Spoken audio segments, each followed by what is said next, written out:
दोस्तों, कैसे हैं आप सब। तो इस मंथ में फरवरी मंथ में एसबीआई क्लर्क मेंस की एग्ज़ाम होने वाली है। और काफ़ी लोगों को डाउट होगा कि इसकी प्रिपरेशन कैसे करनी है, कहाँ से करनी है, कौन से टॉपिक पे ज़्यादा ध्यान देना है। तो आज हम इसी टॉपिक पे बात करने वाले हैं कि एसबीआई क्लर्क मेंस में आप ज़्यादा से ज़्यादा स्कोर कैसे कर पाए। तो देखिए दोस्तों, एसबीआई क्लर्क मेंस की बात करें तो 190 क्वेश्चंस आएंगे एग्ज़ाम में। तो जाहिर सी बात है कि सारे के सारे क्वेश्चंस बनाना किसी के बस की बात नहीं है।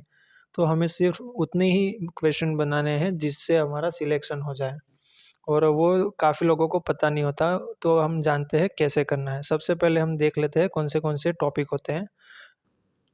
तो जो सब्जेक्ट्स होते हैं, 4 सब्जेक्ट्स होते हैं: रीजनिंग, मैथ्स, इंग्लिश और जनरल अवेयरनेस। रीजनिंग में 50 क्वेश्चंस आएंगे 60 मार्क्स के, जो 45 मिनट में आपको बनाने हैं। मैथ्स में 50 क्वेश्चन 50 मार्क्स 45 मिनट। इंग्लिश में 40 क्वेश्चन 40 मार्क्स 35 मिनट। और general awareness 50 question 50 marks 35 minute. तो जो ज़्यादा फोकस करने वाले सब्जेक्ट्स होंगे वो होगा एक मैथ्स और एक होगा इंग्लिश। तो देखिए, हम इसके बारे में डिटेल में बात करते हैं। और ये वीडियो थोड़ी सी लंबी हो सकती है, तो वही लोग देखें जो सच में मेंस क्लियर करना चाहते हैं। तो बात करते हैं रीजनिंग सब्जेक्ट्स के बारे में। तो इसके जो मेंस में टॉपिक होते हैं: machine input output, reverse syllogism, coded direction, coded blood relation, coded inequality, coding decoding, puzzles और लॉजिकल रीजनिंग। लॉजिकल रीजनिंग में जो एजम्पशन होता है, कॉज ऑफ एक्शन, आर्ग्यूमेंट्स, जो मतलब लॉजिकली हमें सॉल्व करने होते हैं, ये सारे टॉपिक्स मेंस में आते हैं। तो इसमें जो ज़्यादा ध्यान देने वाले टॉपिक होते हैं वो कौन से होते हैं? एक आप रिवर्स सिलोगिज्म पे फोकस कर सकते हो, इसके 2-3 क्वेश्चन बन जाते हैं। कोडेड डायरेक्शन का क्वेश्चन बन जाएगा 2-3। कोडेड ब्लड रिलेशन के बन जाएंगे। कोडेड इनइक्वालिटी, ये सारे टॉपिक होते हैं जो मेंस में आते ही आते हैं। तो आप सबसे पहले इसकी प्रिपरेशन कीजिए। ये क्वेश्चन अगर आते हैं तो ये छूटने नहीं चाहिए। उसके बाद अगर हम किसी पे फोकस करेंगे तो वो करेंगे मशीन इनपुट आउटपुट पे। इस पे आप डेली सॉल्व कीजिए, कौन से उसमें लॉजिक्स लगते हैं वो ध्यान रखिए। और कोडिंग डिकोडिंग में प्रैक्टिस कीजिए। पज़ल में क्या होता है दोस्तों, पज़ल में आप चाहे कितनी भी प्रैक्टिस कर लो, वहाँ पे आपको कुछ नया ही मिलने वाला है। तो इस पे ज़्यादा आप भरोसा नहीं कर सकते। तो हो सके तो पज़ल पे थोड़ा कम फोकस कीजिए। और जो मैंने बाकी के टॉपिक बताए, इस पे आप ज़्यादा मेहनत कीजिए, प्रैक्टिस कीजिए, तो आप इसमें अच्छा स्कोर कर पाएंगे। और लॉजिकल रीजनिंग अगर आपने प्रिपेयर नहीं किया है तो प्लीज़ इसको अब मत करना, ये आपका टाइम वेस्ट करेगा और वहाँ पे आपके नंबर रॉन्ग करवाएगा। तो उससे अच्छा है, तो अगर आपने इस पे कभी भी पढ़ाई नहीं की है तो ये छोड़ ही देना। और बेहतर होगा कि आप ये 4 टॉपिक है इसको पहले कंप्लीट कर दीजिए। ये आपको 8 से 10 नंबर आराम से लाके दे देगा। उसके बाद मशीन इनपुट आउटपुट है वो करना है, कोडिंग डिकोडिंग करना है। और उसके बाद अगर आपको टाइम मिल रहा है तो आप पजल पे फोकस कर सकते हैं। तो ये बात थी हमारी रीजनिंग की। और अगर आपको डाउट हो रहा है कि ये सब आपको कहाँ मिलेगा, तो आप हमारा टेलीग्राम चैनल ज्वाइन कर सकते हैं। वहीं पे आपको सारा स्टडी मटेरियल मिल जाएगा। और मैं उसमें डेली पीडीएफ डालता रहता हूँ, आप वहाँ पे चेकआउट कर सकते हैं। उसके बाद हम बात करते हैं दोस्तों मैथ्स की। तो मैथ्स में जो टॉपिक आते हैं, एक सिंप्लीफिकेशन अप्रॉक्सीमेशन। सिंप्लीफिकेशन शायद लेंदी वाला आएगा या तो फिर नहीं आएगा, और अप्रॉक्सीमेशन के 4 से 5 क्वेश्चन वहाँ पे बन जाते हैं। तो अप्रॉक्सीमेशन आप कवर कर सकते हो। उसके बाद रॉन्ग नंबर सीरीज या मिसिंग नंबर सीरीज आ सकती है कि आती ही है, जो पी और क्यू की फॉर्म में होती है। एक पी की एक नंबर सीरीज दे देंगे, एक क्यू की दे देंगे, और उसमें आपको कुछ फाइंड करने को बोल देंगे कि ये अगर पी में कोई नंबर मिसिंग है और क्यू में कोई नंबर मिसिंग है तो बताइए पी क्यू से बड़ा है या छोटा है, ऐसे करके उस पे आपको फोकस करना है। और सबसे ज़्यादा जो फोकस करने वाला टॉपिक होता है मैथ्स में, वो होने वाला है आपका डीआई। जी हाँ दोस्तों, डीआई डेटा इंटरप्रिटेशन।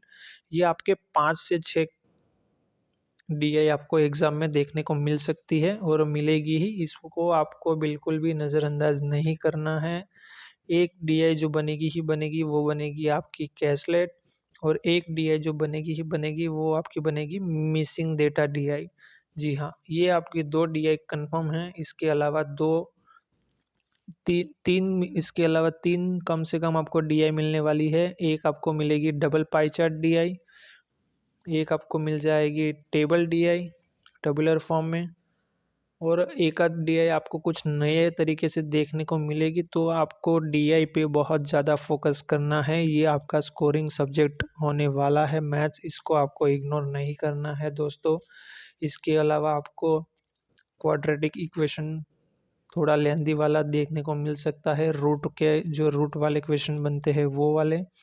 उसके अलावा आपको डेटा सफिशिएंसी मिल सकता है, जो 4-5 क्वेश्चन इसके बन जाते हैं, और एरिथमेटिक के क्वेश्चन आपको मिल जाएंगे।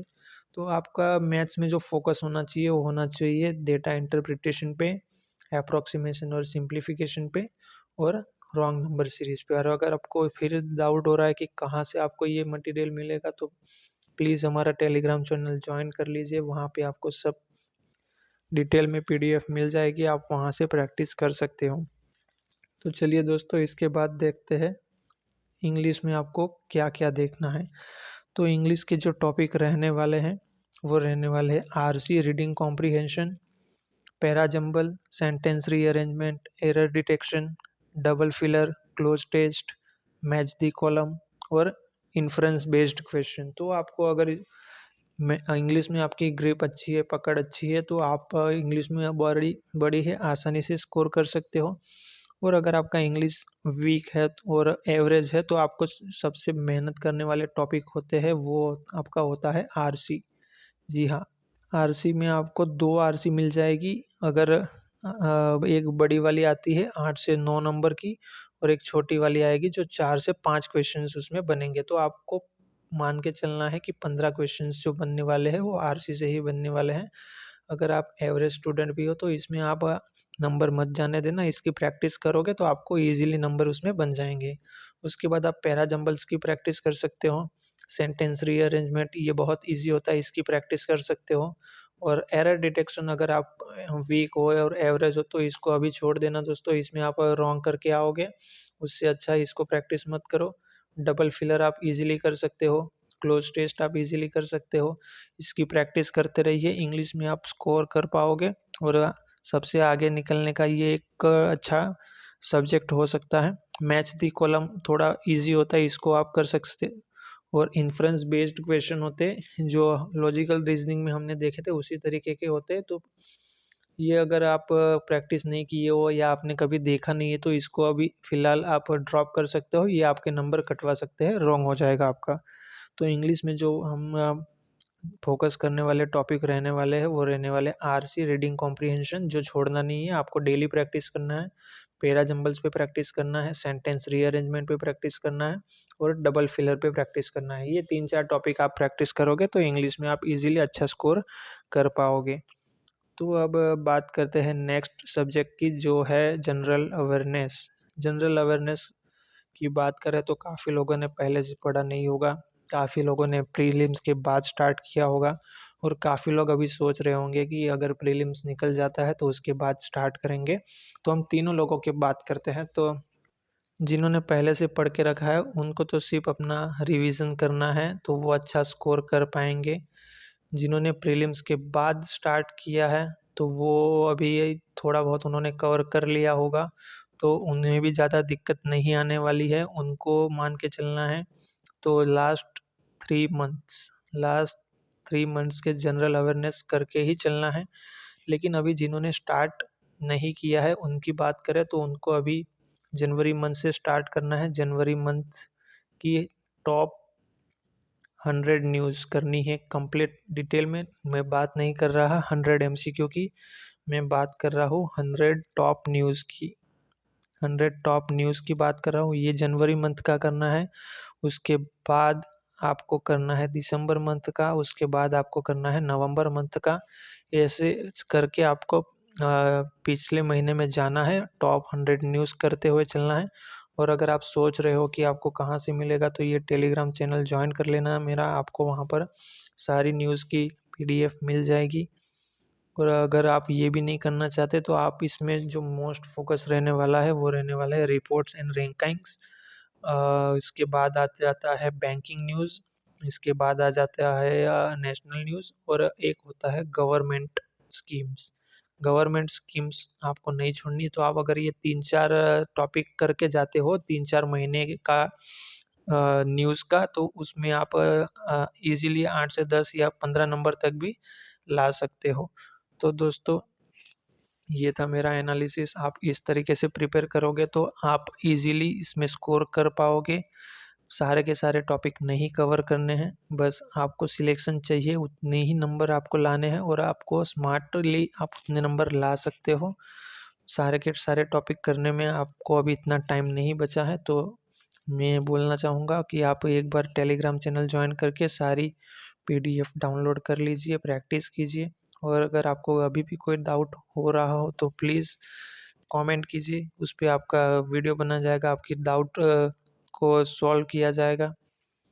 थैंक यू, मिलते हैं नेक्स्ट वीडियो में। धन्यवाद।